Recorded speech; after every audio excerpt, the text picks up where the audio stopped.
Still ahead, see what one determined former Congresswoman is doing to make a difference in the lives of so many human trafficking survivors.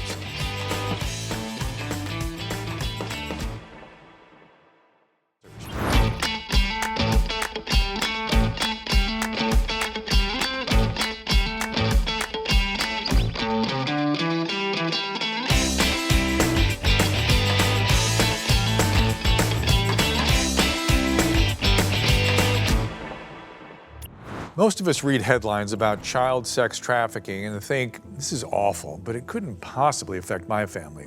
Well, could it? The sad reality is that any child could fall prey. It's terrifying to imagine your own child, not even old enough to drive or vote, being sexually exploited. But it happens more often than you think, especially right here in our own backyard.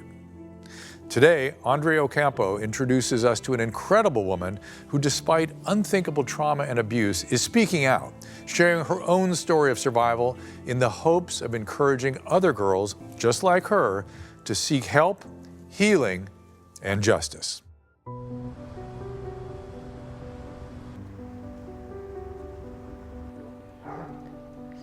This home here brings a lot of memories. This is where I was sold, in the basement, by my stepdad. From 7 to 9 was child pornography. 9 to 11, I was being sold in the basement by all of my stepdad's friends. You can see that top window in the front of the house of the attic where I used to hide between mattresses or even stuffed in a box. A lot of memories here. A lot of horrors happened. But that attic is where I had to hide, and I was never found, and I was never rescued. For many years, Yvonne was violently abused by a man who was supposed to love and protect her. Her stepfather stole her innocence and turned her home into hell on earth. When she couldn't take it anymore, she ran away, hoping and praying that the abuse would end. It was one man after another that took advantage of me. I did not know how to say no, because usually saying no resulted in being beat. That's when he took me home and locked me in a basement. Soon after that, I had gotten pregnant from one of the men that he invited into the basement. Yvonne, a sex-trafficked child, abused, arrested, and labeled a criminal. The truth is, the system is set in place to help victims like Yvonne. Oftentimes, punishes and hurts them further. Nobody ever did time for using and abusing me. Nobody.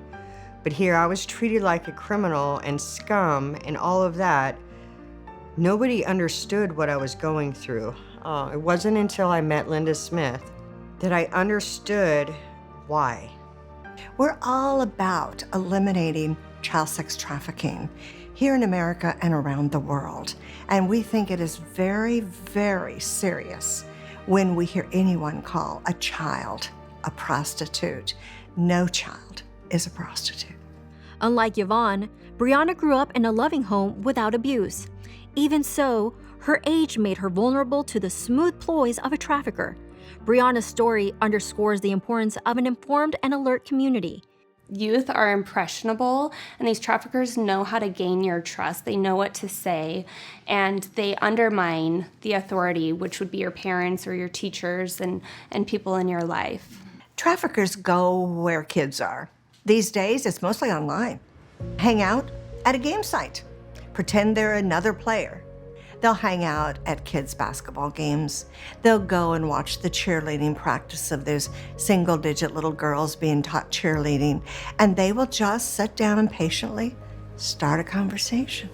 Fortunately for Brianna, she had a friend who noticed signs of trafficking. They involved a police officer and the local anti-trafficking organization led by Linda Smith. It's really important to let your kids know that you will never abandon them, and Shared Hope never abandoned us. If I could be a victim of sex trafficking, I truly believe that anybody could be. Events that Shared Hope puts on and other organizations are really important because that, again, is oftentimes the first information that somebody gets about sex trafficking. In 21 states, children who are engaged in commercial sexual transactions can still be charged with the crime of prostitution, even though children aren't allowed to consent. They don't have state laws on child sex trafficking. So creating a new body of law meant knowing we'd have to change a culture to even get the law passed, and then we'd have to pass the law to change the culture. But these efforts are only a beginning.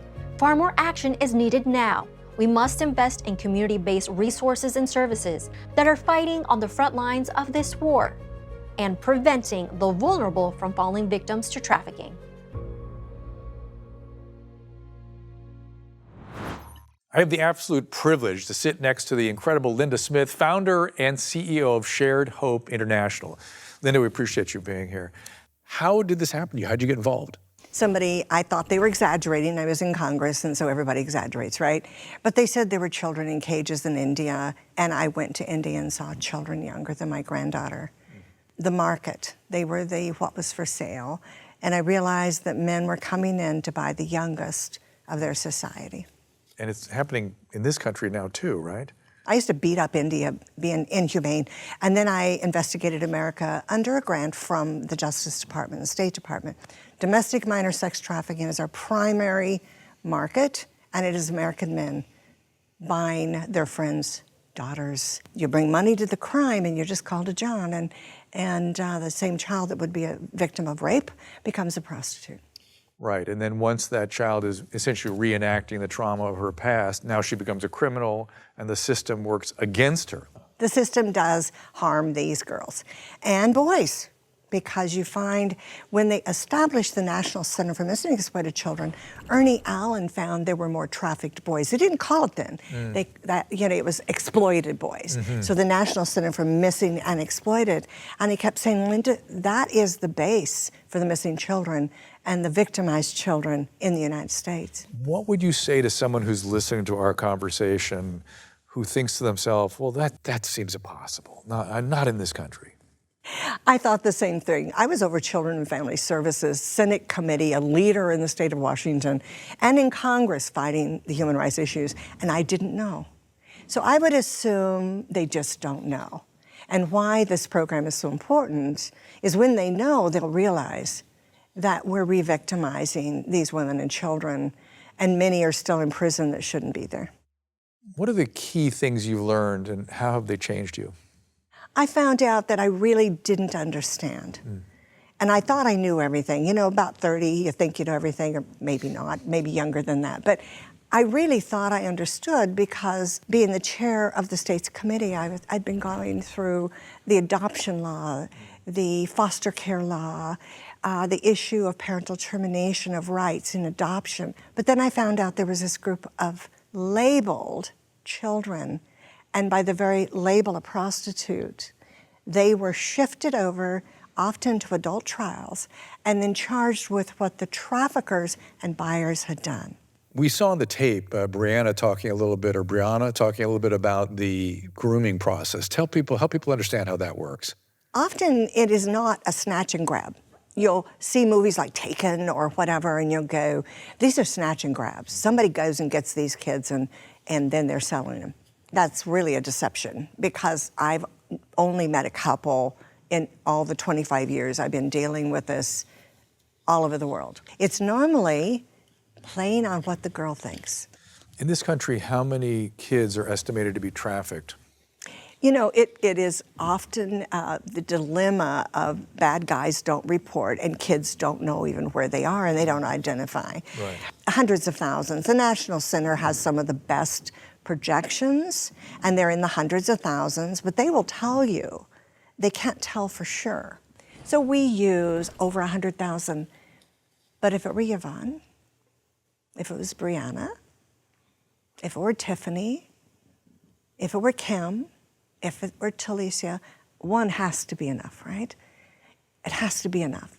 I would say it's hundreds of thousands, and what's worse is so many of them. As we were passing the laws over this last 13 years in the United States, for the states, of these kids were put in prison like Yvonne. Thank you, Linda. Appreciate it. Incredible work. And for more information, go to sharedhope.org. Sharedhope, one word, .org. Don't go away.